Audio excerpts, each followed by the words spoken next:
جو. بسم الله الرحمن الرحيم. السلام عليكم ورحمة الله وبركاته. تحية لجميع المشاهدين. أنا عبد الله إبراهيم، جاي من عراقي، جاي مدينة الجنفة اليوم. واليوم شفت الكامبات مال الشعب الأيغوري مال ثينا، ويقولون تركستان الشرقية.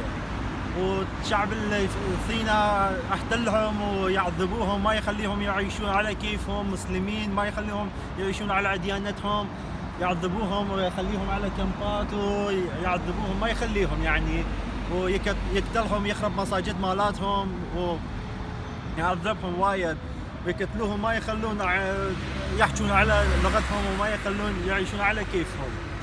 ويعني هسه عرفت عليهم قبل ما كنت اعرف شيء على مودهم يعني.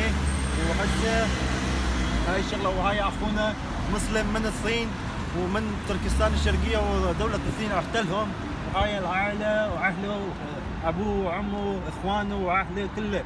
هو ما يعرف اهله عايشين لو ماتوا، قتلوهم ما قتلوهم، شو صار بيهم يعني. وحسه يعني هاي الوضعيه المسلمين بالصين، وراح يقتلوهم وما يخليهم. وهسه صاير شنو؟ هسه صاير جهنم عليهم. خلاص. السلام عليكم ورحمة الله.